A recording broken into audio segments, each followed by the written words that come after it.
আমাদের যে নিয়োগ প্রক্রিয়া ছিল ওটা সরকারের নিয়ন্ত্রিত ম্যানেজিং কমিটি গভর্নিং বডির মাধ্যমে এবং নিয়োগ কমিটির মাধ্যমে এটা সুপারিশপ্রাপ্ত ডিজি এবং শিক্ষা মন্ত্রণালয়ের অধীনে ওটা সরকারিভাবেই এবং যথাযথ প্রক্রিয়ার মাধ্যমে এটা অনুসরণ করে নিয়োগ প্রক্রিয়া সম্পন্ন হতো। কিন্তু বাংলাদেশে আন্দোলন ছাড়া কোনো কিছু আদায় হয় না।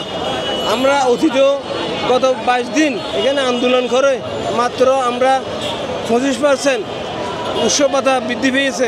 এটা কোনোভাবে ব্লেম দেওয়া যাবে না যে কমিটি থেকে যারা নিয়োগ পেয়েছে তারা দুর্নীতি করে এসেছে। আমরা আজকে এই রাজপথে আসতে বাধ্য হয়েছি সাধারণ মানুষের ঢাকাবাসীর মানুষের অনেক কষ্ট হয়েছে, তার জন্য আমরা অত্যন্ত দুঃখিত। বলা যাবে না যে তার আগে যারা নিয়োগ ছিলেন তারা এভাবে, এখন যারা নিয়োগ তারা উপযুক্ত, আর আগে যারা নিয়োগ ছিলেন তারা উপযুক্ত নয়। আমাদের দীর্ঘদিনের শুধু এই সরকারের আমলে না, আমরা স্বাধীনতার পর থেকে এই স্কুল কলেজ মাদ্রাসা কারিগরি দীর্ঘদিন থেকে আমরা এই শোষণ বঞ্চনার শিকার, বৈষম্যের শিকার।